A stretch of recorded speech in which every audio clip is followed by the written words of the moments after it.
अस्सलाम वालेकुम नाज़रीन, मैं हूं राना मतलाल और आप देख रहे हैं यूट्यूब चैनल आरएमटी टीवी। देखिए बेटा, आपके पास फेडरल बोर्ड के जितने भी स्टूडेंट्स हैं उन सबको एक चीज़ पता चल चुकी है कि फेडरल बोर्ड के चेयरमैन साहब ने जो पीछे अभी इंटरव्यू किया, मैंने जो अपलोड किया आप लोगों ने देखा है, उसके अंदर उन्होंने एक बात क्लियर की है कि आपके पास जो न्यूमेरिकल आएंगे उसका हम फार्मूला भी साथ देंगे। अब बेटा एक इसमें फ़ायदा है, कुछ चीज़ें मैं बताता हूँ आपको, ये बहुत ज़रूरी है, इनको आपने फॉलो लाजमी करना है, ठीक है। अगर आपने इस चीज़ को नहीं फॉलो किया तो यकीन मानेगा बहुत बड़ा नुकसान हो सकता है, बाकी आगे आगे आपकी मर्जी है। अच्छा, एक चीज़ इनमें रखें, उन्होंने कहा कि जो भी न्यूमेरिकल आएगा उसका फार्मूला दिया होगा। जब फार्मूला दिया होगा तो अगर आपने डाटा पुट कर दिया तो आपको मार्क्स मिलेंगे, अगर आपने पूरा नहीं भी किया तब भी मार्क्स मिलेंगे। बेटा उन्होंने आपको एक चीज़ का अंदाज़ा नहीं होगा, ये मैं चीज़ समझता हूँ, मैंने ऑनलाइन मार्किंग की है, फिजिकल मार्किंग भी की है। एक लफ्ज़ है रूब्रिक। रूब्रिक मीन्स ये होता है कि अगर आपने अपनी वर्डिंग में कुछ ना कुछ लिखा हुआ है तो लाजमी बात है आपको उसके नंबर मिलेंगे। तो अगर आपने उसका फार्मूला ही लिख दिया और उससे गिवन डाटा लिख दिया तब भी आपको नंबर मिल सकते हैं, और अगर आपने कुछ भी नहीं रीड किया, ठीक है, अगर आप जस्ट फार्मूला ही लिख देते हैं तब भी आपको मार्क्स मिल सकते हैं। ये चीज़ ज़हन में रखिएगा, ठीक है। और इसके अलावा प्रैक्टिकल का बताया था वो इम्प्रूव कर सकते हैं, अगर वो नहीं करना चाहते तो उसके अलावा आप थ्योरी को इम्प्रूव करना चाहते हैं, ये तमाम चीज़ें अपनी जगह पर। लेकिन जो मेन अहम बात बताने के लिए मैंने ये चीज़ वीडियो बना रहा हूँ वो ये चीज़ है कि बेटा आपके पास फेडरल बोर्ड के चेयरमैन ने एक चीज़ के ऊपर बड़ा इंसिस्ट किया है, इस चीज़ को बड़ा ध्यान से रखिएगा। उन्होंने बार बार कहा है, क्या कहा है आप लोगों ने तो मतलब पूरा इंटरव्यू सुना होगा, अब वो आप समझ जाएंगे कि मैं क्या कह रहा हूँ। उन्होंने कहा था कि आपके पास हमने 3rd SLO जो मॉडल पेपर है वो अपलोड कर दिया है और वो हमने उसमें काफ़ी टफ किस्म के क्वेश्चन दिए हैं, ठीक है। और अगर आपने उस चीज़ को तैयार किया, जब आप फाइनल के एग्जाम में पहुंचेंगे तो उस टाइम के अंदर अंदर आप लोगों के काफ़ी ज़्यादा जब पेपर आएगा तो आपको तैयार होगा। तो बेटा इसलिए बड़ी अहम तरीन चीज़ ये है कि जो मॉडल पेपर अपलोड किए गए हैं तो काफ़ी बच्चे ये कहते हैं कि पेपर कैसा आएगा, क्वेश्चन किस किस तरीके से आ सकते हैं। तो बेटा परेशान होने वाली बात बिल्कुल भी नहीं है,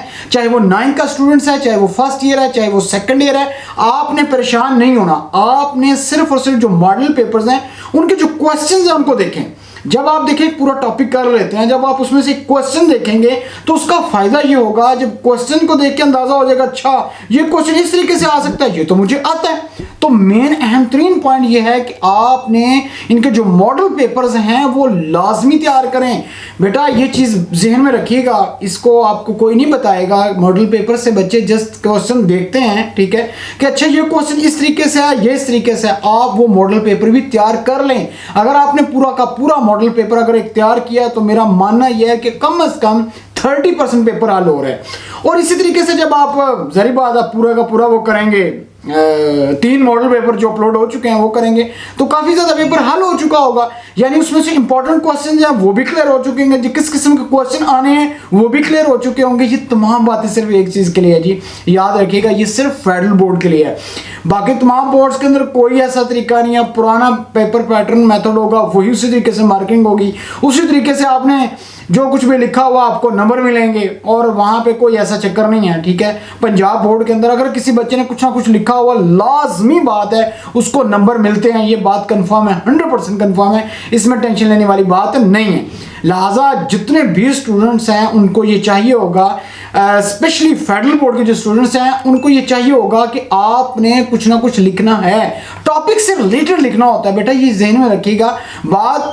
कुछ बच्चे इस तरीके से ले जाते हैं कि हम कोई गाना लिखाएंगे, हम या कोई नई चीज़ लिखाएंगे, ऐसा कुछ भी नहीं है, ठीक है। बात मेरी मुख्तसर ये है कि आपने मॉडल पेपर के ऊपर इस बार कंसंट्रेट करना है, इस चीज़ को इग्नोर नहीं करना कि उसको सिर्फ समझना नहीं है कि हमने ठीक है मॉडल पेपर कर लिया, देख लिया, काफ़ी नहीं, उसको तैयार करें, ठीक है। चाहे वो 9th का स्टूडेंट्स है, चाहे फर्स्ट ईयर, सेकंड ईयर, बेटा इनकी जो ऑफिशियल वेबसाइट है उसके ऊपर अपलोड है। चाहे ओवरसीज पाकिस्तानी जितने भी स्टूडेंट्स हैं बेटा, स्पेशली जो 10th के हैं, 9th के हैं, स्पेशली इस चीज़ को कंसंट्रेट कीजिएगा, आपके मार्क्स आएंगे। और मेरा मानना यह है कि अगर आपने तैयारी की, थोड़ी सी चीज़ें भी की, इंशाल्लाह बहुत अच्छे नंबर आ सकते हैं। ऐसी बात नहीं है कि नंबर नहीं आएंगे, नंबर आएंगे जी, बिल्कुल आएंगे। हम मार्किंग करेंगे, जब आपने कुछ लिखा है तो लाजमी बात नंबर देंगे, हमारा काम ही बनता है कि आपको नंबर दें। कौन होता है फेल करने वाला? आपको कोई फेल नहीं कर सकता। अगर कोई आपको फेल कर सकता है वो आप खुद हैं, याद रखिएगा, अगर आपको कोई फेल कर सकता है वो आप खुद हैं, अपने आप को फेल आप खुद करेंगे, कोई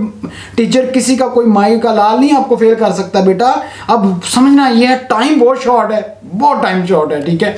लिहाजा अपनी तैयारी करें, एक शेड्यूल बनाएं, दिन रात मेहनत करें, अल्लाह ताला इसमें बरकत डालेगा। नमाज पढ़ें, ठीक है, और उसके अंदर देखें एक रब्बे ज़िदनी इल्मा एक दुआ है, उसको बार बार पढ़ें। इसके अलावा आपके पास कुरान मजीद का जो दिल है वो सूरत यासीन है, और सूरत यासीन का जो दिल है वो सलामुन कौलन मिन रब्बिर रहीम, ये बार बार पढ़ें। और इंशाल्लाह अगर आपने इस चीज़ को बार बार पढ़ा और साथ तालीम जो है उसको भी जारी रखा, स्टडी भी की, ठीक है, तो इंशाल्लाह अल्लाह ताला की बरकत से आपके बहुत अच्छे नंबर आएंगे और सब के सब पास होंगे। और जिस जिस जगह पे आप जाना चाहते हैं, जिस जिस यूनिवर्सिटी में जाना चाहते हैं, कॉलेज में जाना चाहते हैं, आपको हर किस्म के अल्लाह ताला आपकी ख्वाहिशात को पूरा करेगा। और रमज़ान के सदके आप सब बोले आमीन।